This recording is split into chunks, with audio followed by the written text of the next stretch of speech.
Halo, Assalamualaikum warahmatullahi wabarakatuh.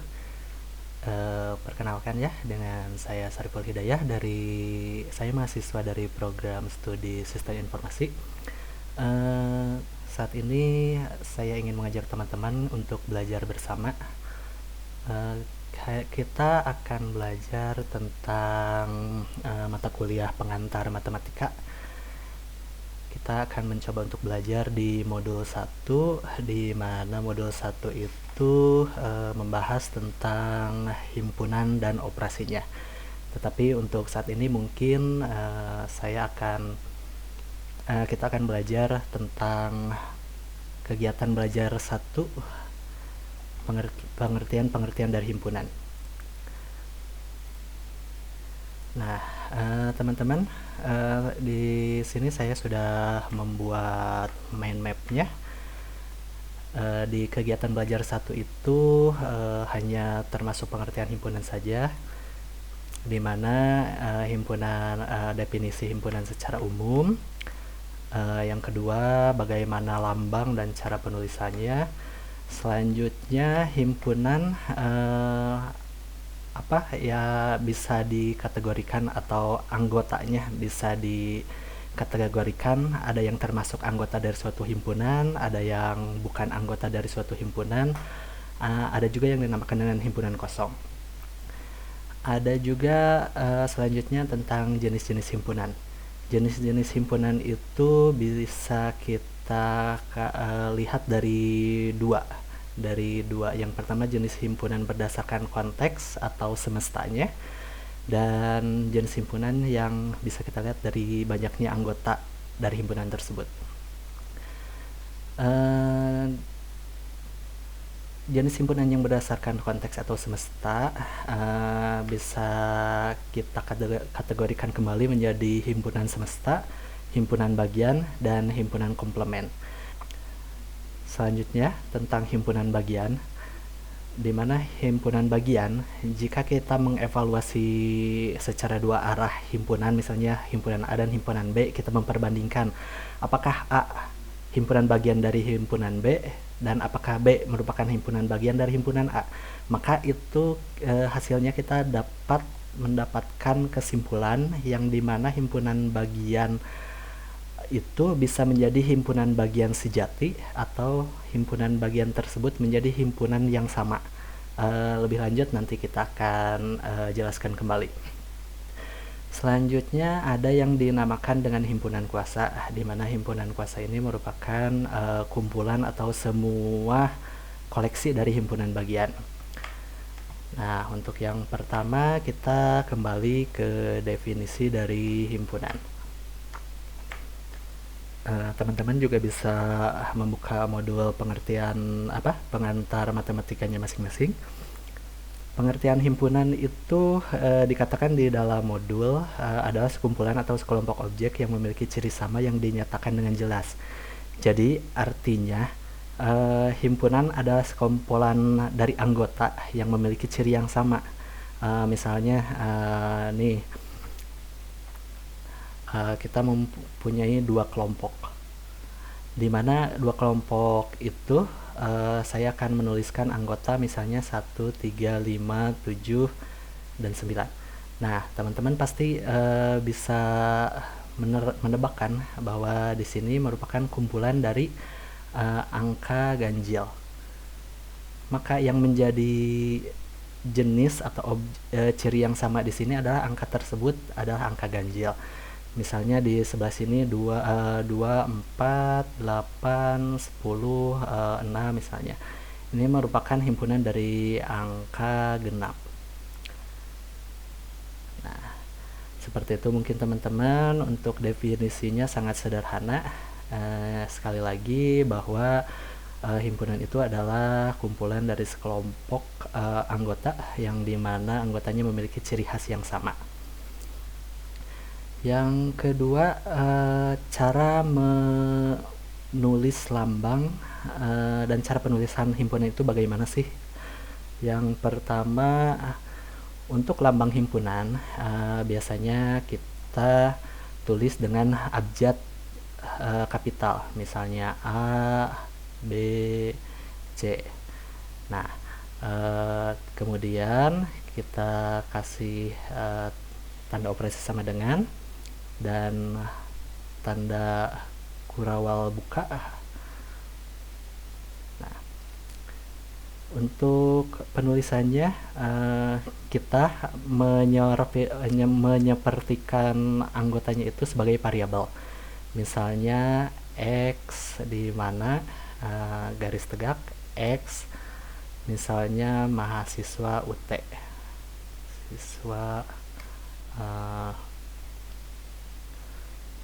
mahasiswa UT.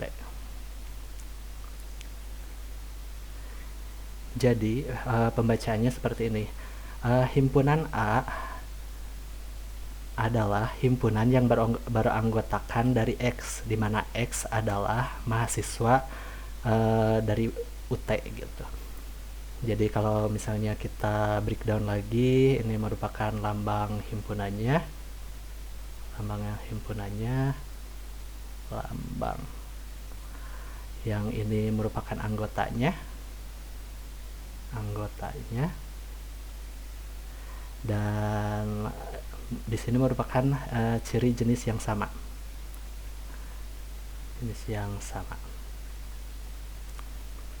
Dalam notasi matematika biasanya kita menemukan seperti ini.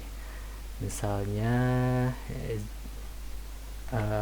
biasanya N sama dengan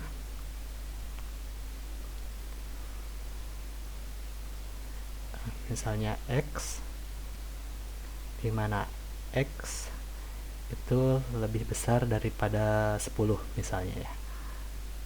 Nah, ini merupakan notasi definisi dari himpunan N.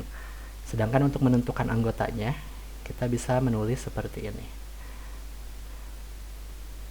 X lebih dari 10 itu berarti 11, 12, 13, 14, 15, dan seterusnya.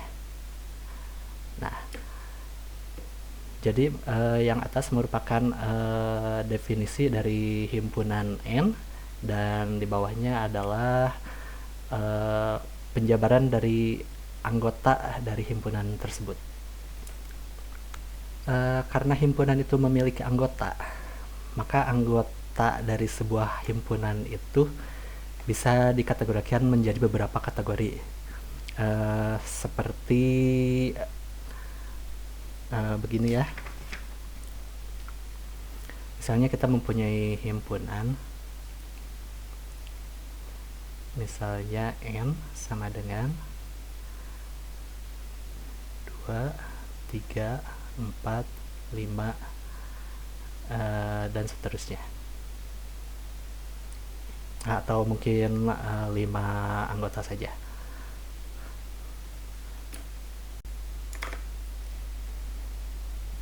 Contohnya jika kita ambil salah satu angka atau bilangan, misalnya kita ambil angka 1 ya. Angka 1. Nah, angka 1 kan merupakan salah satu anggota dari N. Maka kita bisa menulisnya seperti ini. 1 merupakan elemen dari N. Atau bilangan 1 merupakan anggota dari himpunan N. Ini angka 1 merupakan anggota dari sebuah himpunan yang dinotasikan dengan N. Yang kedua, jika kita mengambil angka misalnya angka 7.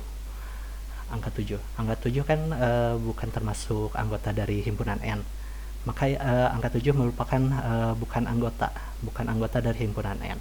Maka kita bisa notasikan 7 bukan anggota dari N. Nah, seperti itu. Yang kedua adalah himpunan kosong. Kalau himpunan kosong itu seperti ini. Jadi sebuah himpunan, definisi dari sebuah himpunan yang sebetulnya tidak memiliki anggota.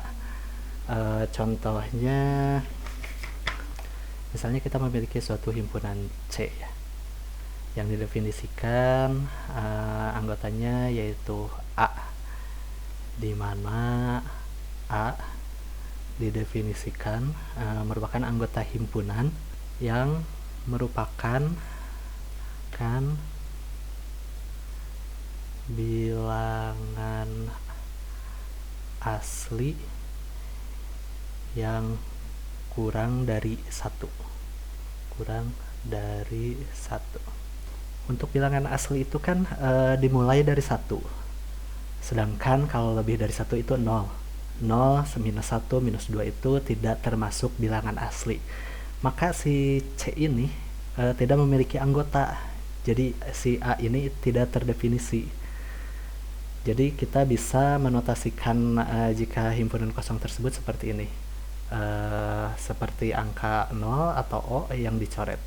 Nah, A merupakan ditulis seperti ini aja ya, merupakan bilangan asli yang kurang dari 1. Berarti C merupakan himpunan kosong karena tidak memiliki anggota. Selanjutnya kita bisa mendefinisikan jenis himpunan berdasarkan banyak anggota dari himpunan tersebut. Yang pertama adalah himpunan terhingga. Yang bagaimana sih himpunan yang terhingga itu? Himpunan terhingga adalah himpunan yang dimana jumlah anggotanya bisa dihitung atau terbatas. Contohnya ada himpunan B. Himpunan B dimana anggotanya C didefinisikan C lebih besar daripada 1 dan C lebih kecil daripada 6. Maka jika kita jabarkan anggotanya, maka C lebih besar dari 1 itu 2, 3, selanjutnya sampai angka 5. Di mana C kurang dari 6. Himpunan terhingga seperti ini artinya anggotanya itu terbatas, kita bisa hitung.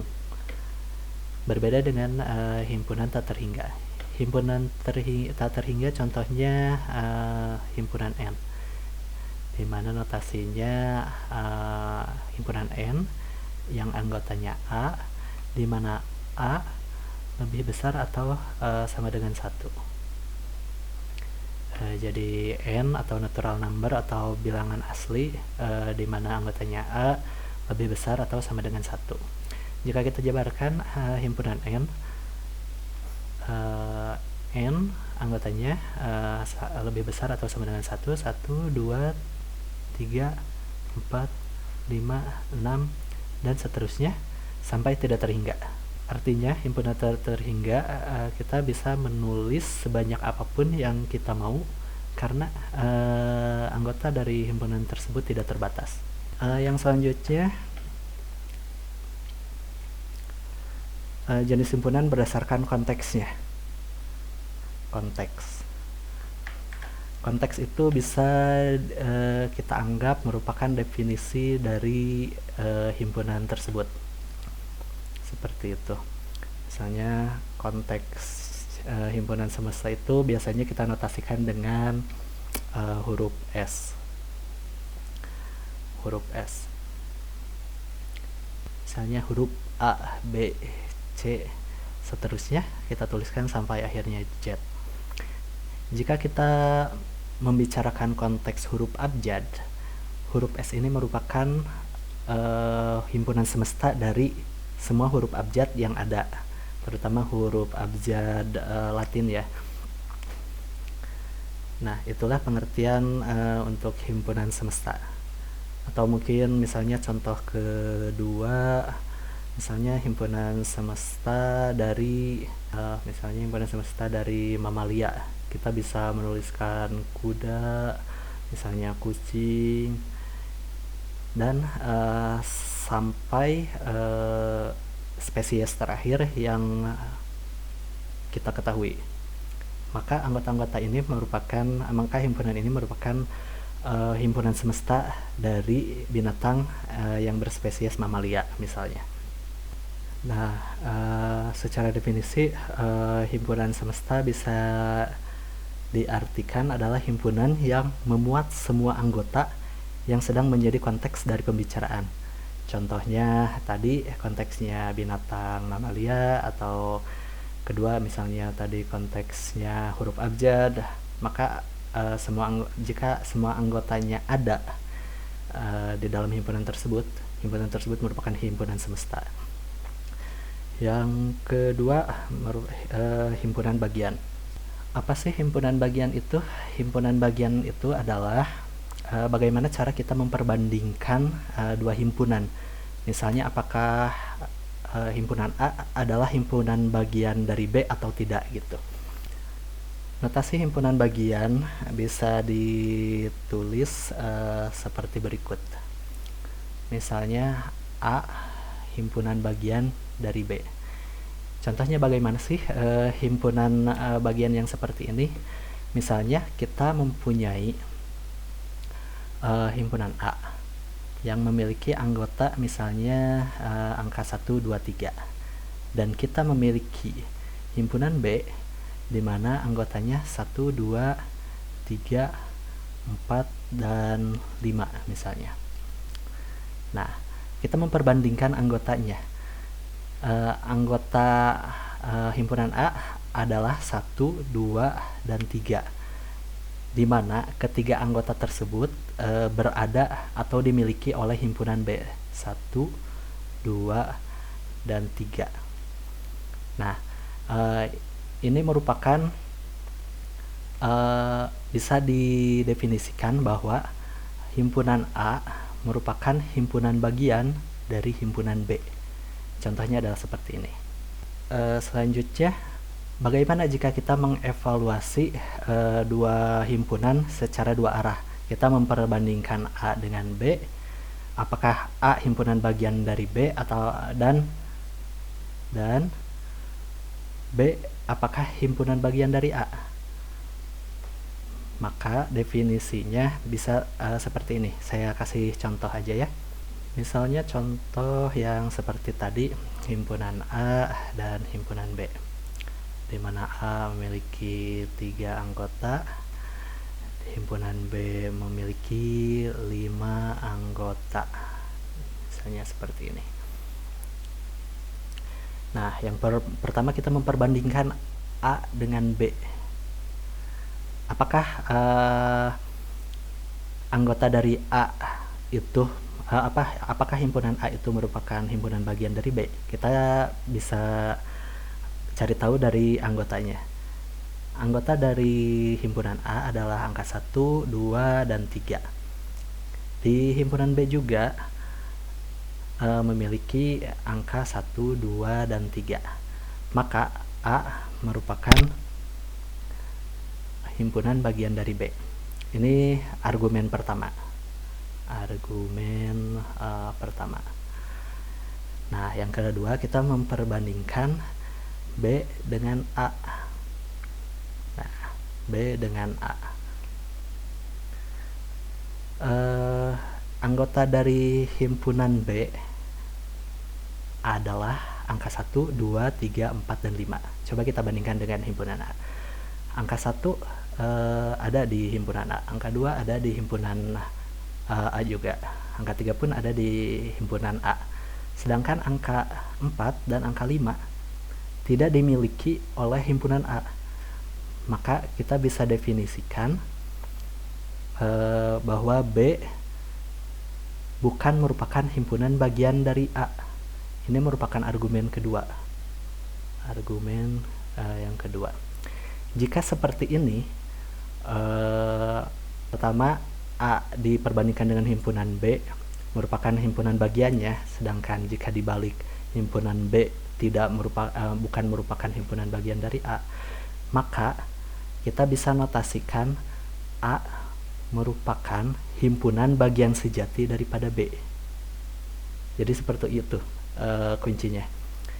Apabila A merupakan himpunan bagian daripada B, sedangkan B bukan merupakan himpunan bagian daripada A merupakan himpunan bagian sejati dari B. Lalu bagaimana jika ada dua himpunan seperti ini? Misalnya 1, 2, 3, 4, dan 5. Sedangkan di himpunan B 5, 3, 2, dan 1.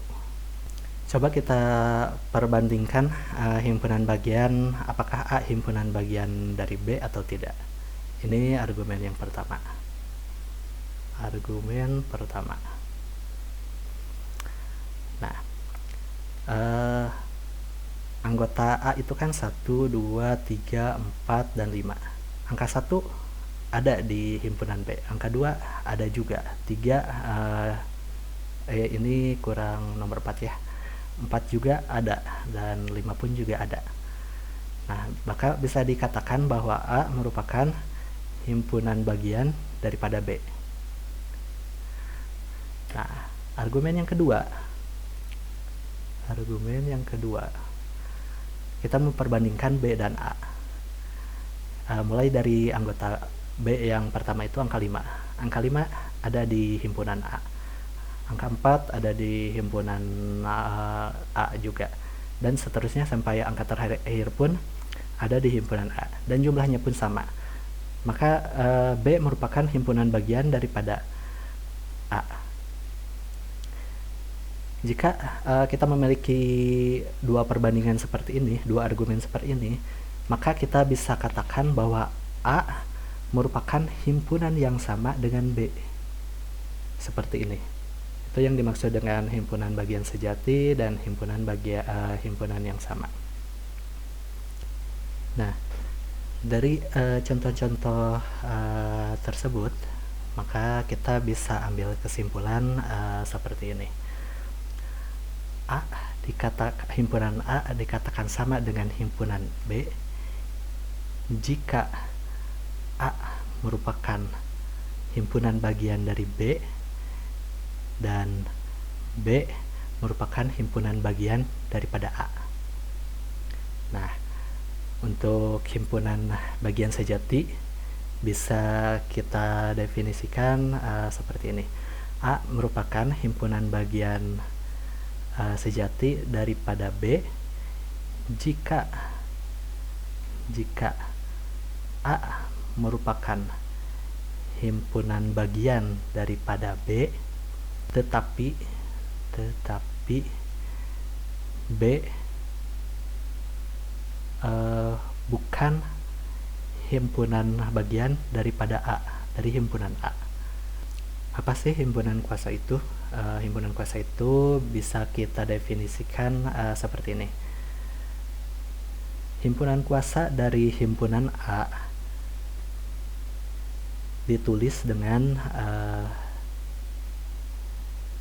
notasi seperti ini. Adalah koleksi dari himpunan bagian, koleksi semua himpunan bagian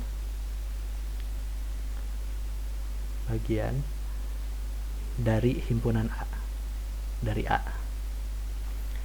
Contohnya seperti bagaimana sih? Contohnya seperti ini. Jika kita mempunyai suatu himpunan A yang memiliki dua anggota, misalnya 1 dan angka 2, maka himpunan kuasa dari himpunan A tersebut adalah himpunan kosong. Himpunan kosong merupakan himpunan bagian dari semua himpunan. Semua himpunan pasti memiliki himpunan kosong. Selanjutnya angka 1,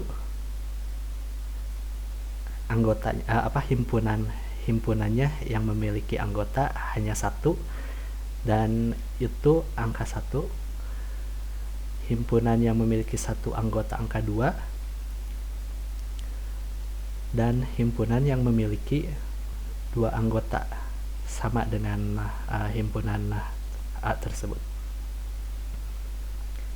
Jadi himpunan kuasa dari A adalah himpunan kosong, himpunan beranggotakan angka 1, himpunan beranggotakan angka 2, dan himpunan beranggotakan angka 1 dan angka 2.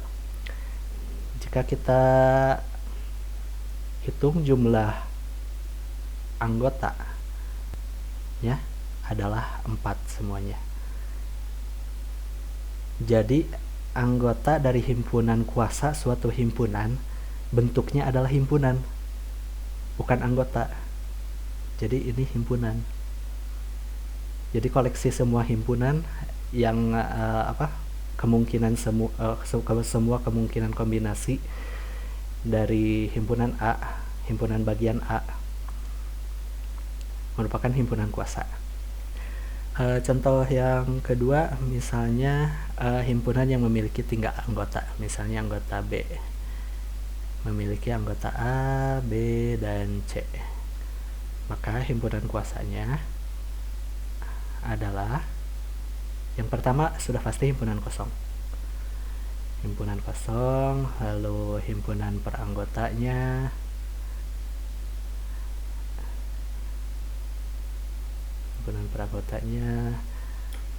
selanjutnya kombinasi 2 angka dari anggotanya, misalnya A dengan B, terus A dengan C, dan himpunan beranggotakan B dengan C, dan himpunan yang sama dengan himpunan tersebut, A, B, C. Jika kita hitung, anggotanya memiliki 1, 2, 3, 4, 5, 6, 7, 8 anggota himpunan.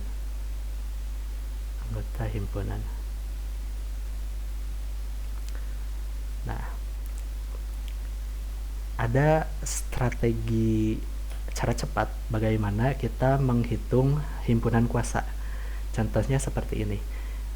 Jika suatu himpunan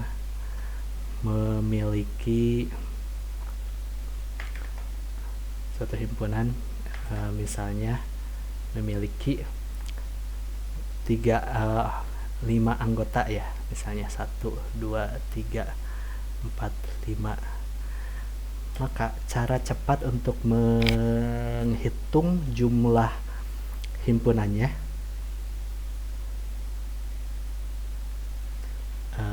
bukan begini ya notasinya. Yang atas yang merupakan himpunan biasa, yang bawahnya himpunan kuasa dari himpunan C. Maka cara cepatnya adalah 2, karena ini memiliki 5 anggota, maka 2 pangkat 5. Maka himpunan kuasa tersebut memiliki 32 anggota himpunan. Selanjutnya, jika suatu anggota himpunan memiliki misalnya D, dimana D anggotanya misalnya 6 anggota ya, maka kita bisa menghitung jumlah anggota himpunan dari himpunan kuasanya 2 pangkat 6. Berarti jumlah himpunan dari himpunan kuasa D adalah 64. Nah, seperti itu. Selanjutnya, apa sih yang dimaksud dengan himpunan komplement? Kita coba bahas tentang himpunan komplement.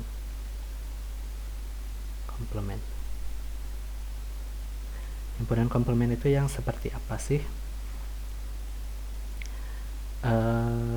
Contohnya seperti ini. Kita memiliki sebuah himpunan semesta yang memiliki anggota seperti ini: 1, 2, 3, 4, 5, 6. Dan kita memiliki himpunan A yang memiliki 3 anggota, misalnya 1, 5, dan 6. Maka notasi himpunan komplement itu seperti ini.